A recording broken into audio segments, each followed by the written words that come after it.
ठीक है, तो चलो आज की क्लास को शुरू करते हैं। और पहला क्वेश्चन देखो क्या है बच्चों आज का। तो पहला क्वेश्चन है आज का, गंगा मैदान की पुरानी जलोढ़ मृदा क्या कहलाती है?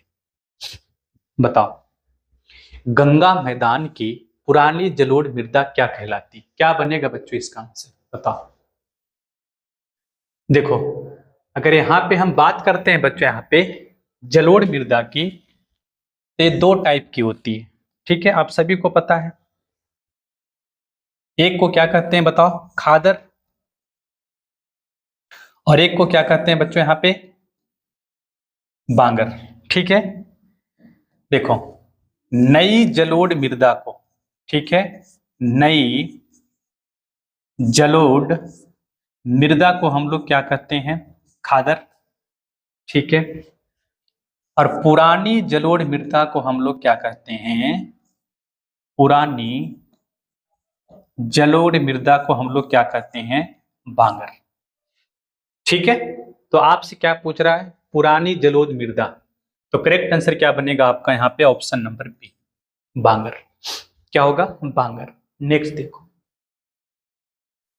निम्नलिखित में से कौन जर्मन चांसलर था? बताओ, निम्नलिखित में से कौन जर्मन चांसलर था? तो करेक्ट आंसर बनेगा बच्चों आपका यहाँ पे ऑप्शन नंबर बी, बिस्मार्क। क्या होगा? बिस्मार्क। ठीक है, नेक्स्ट देखो, नेपल्स की क्रांति कब हुई थी? बताओ, नेपल्स की क्रांति कब हुई थी? तो करेक्ट आंसर बन जाएगा बच्चों यहाँ पे आपका ऑप्शन नंबर बी। ठीक है, ऑप्शन नंबर बी। देखो, नेपल्स की क्रांति की बात करें बच्चों तो शुरू हुआ था कब? 1920 ईस्वी में। कब तक चला था? 1921 ईस्वी तक। ठीक है, तो ऑप्शन के अनुसार हमें जाना पड़ेगा ऑप्शन नंबर बी में। ठीक है, चलो नेक्स्ट देखो, वैज्ञानिक समाजवाद का जनक किसे माना जाता है? बताओ, वैज्ञानिक समाजवाद का जनक किसे माना जाता है? क्या बनेगा इसका आंसर? बताओ। तो करेक्ट आंसर बनेगा बच्चों आपका यहाँ पे option number B, Karl Marx. ठीक है, कार्ल मार्क्स। नेक्स्ट देखो बच्चों, निम्न में से किन्हें कैसर ये हिंद की उपाधि दी गई थी? बताओ, निम्न में से किसे केसर ए हिंद की उपाधि दी गई थी? बताओ। देखो, अगर हम नबींद्रनाथ टैगोर की बात करेंगे बच्चों तो इनको दिया गया था नाइटहुड की उपाधि, नाइटहुड की उपाधि। ठीक है, महात्मा गांधी की बात करें तो महात्मा गांधी को दिया गया था कैसर ए हिंद की उपाधि।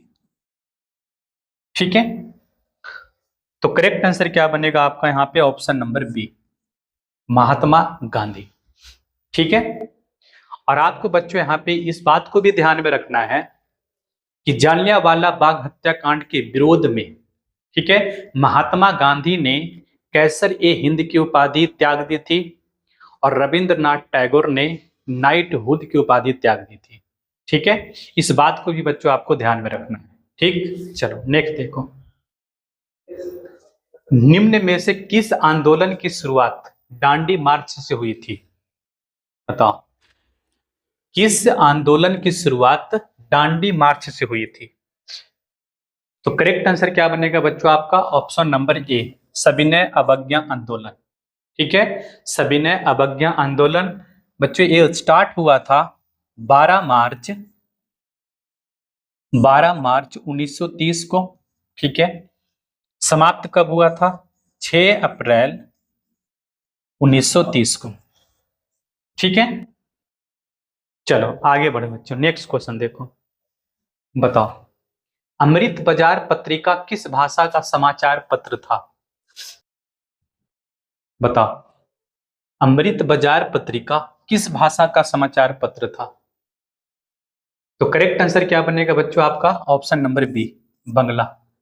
ठीक है, नेक्स्ट देखो, अखिल भारतीय ट्रेड यूनियन कांग्रेस की स्थापना कब हुई थी? अखिल भारतीय ट्रेड यूनियन कांग्रेस की स्थापना कब हुई थी? क्या बनेगा इसका आंसर? बताओ। तो करेक्ट आंसर हो जाएगा यहाँ पे आपका ऑप्शन नंबर डी, 1920 ईस्वी। Option number D is the right answer. चलो बच्चों नेक्स्ट देखो, बताओ सोवियत संघ का विघटन कब हुआ? बताओ सोवियत संघ का विघटन कब हुआ? क्या बनेगा इसका आंसर बताओ। तो करेक्ट आंसर हो जाएगा आपका यहाँ पे ऑप्शन नंबर बी, 1991 ईस्वी। Option number B is the right answer. Next देखो बच्चों, बताओ सबसे लंबा राष्ट्रीय जल मार्ग कौन है? बताओ सबसे लंबा राष्ट्रीय जलमार्ग कौन सा है? तो आप सभी को पता होगा बच्चों यहाँ पे राष्ट्रीय जलमार्ग 1, ठीक है। इसकी लंबाई लगभग कितना है? 1600 किलोमीटर से प्लस है बच्चों, ठीक है। कहां तक है? उत्तर प्रदेश से लेकर पश्चिम बंगाल की हल्दिया तक, ठीक है। चलो नेक्स्ट देखो बच्चों, सरिस्का वन जीव अभ्यारण्य कहाँ स्थित है? बताओ सरिस्का वन जीव अभ्यारण्य कहाँ स्थित है? क्या बनेगा इसका आंसर बताओ। तो इसका करेक्ट आंसर हो जाएगा बच्चों आपका ऑप्शन नंबर सी, राजस्थान, ठीक है, राजस्थान। नेक्स्ट देखो, बताओ कैगा परमाणु विद्युत संयंत्र कहाँ स्थित है? बताओ क्या बनेगा इसका आंसर।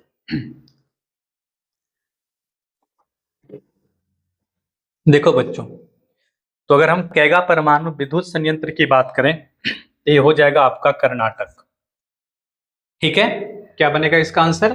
कर्नाटक। देखो तमिलनाडु में कौन सा है?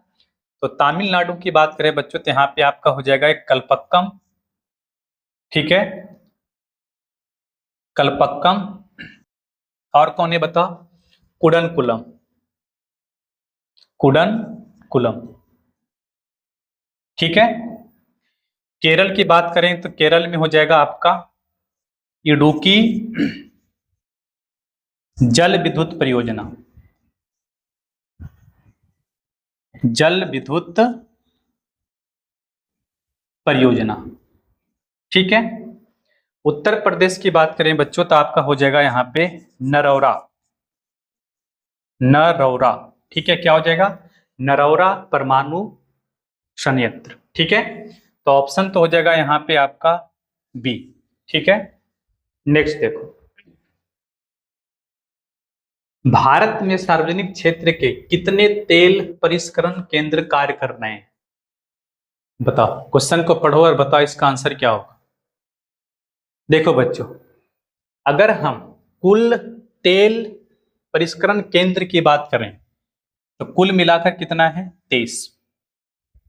इनमें से सार्वजनिक कितना है? तो अगर हम सार्वजनिक की बात करें बच्चों तो यहाँ पे हो जाएगा आपका 18। कितना होगा? 18। तो राइट आंसर क्या बनेगा आपका? ऑप्शन नंबर ए, ठीक है। चलो नेक्स्ट देखो, बताओ ब्रह्मपुत्रा नदी तिब्बत में किस नाम से, तिब्बत में किस नाम से जानी जाती है? ब्रह्मपुत्रा नदी तिब्बत में किस नाम से जानी जाती है? देखो इसका करेक्ट आंसर हो जाएगा बच्चों सांगपो, ठीक है, ऑप्शन नंबर बी, ठीक है। और इसी का एक नाम और क्या बता? यारलुंग, ठीक है, यारलुंग भी कहा जाता है इसको, ठीक। तो आपको याद रखना है सांगपो या फिर यारलुंग। राइट आंसर बनेगा आपका ऑप्शन नंबर बी। नेक्स्ट देखो, भारत की सबसे पुरानी तेल शोधन इकाई कौन है? बताओ भारत की सबसे पुरानी तेल शोधन इकाई कौन सी है? तो आप सभी को पता होगा बच्चों यहाँ पे क्या हो जाएगा? ऑप्शन नंबर सी, डिगबोई, ठीक है, डिगबोई असम, ठीक है। चलो तो ये आज की लास्ट क्वेश्चन था। आप सभी को बच्चों बताना है कि आपका 15 क्वेश्चन में कितना सही हुआ है, ठीक है। 15 क्वेश्चन में कितना सही हुआ आप सभी को बताना है, कमेंट बॉक्स में लिख देना है कि सर 15 में से मेरा इतना सही हुआ, ठीक है।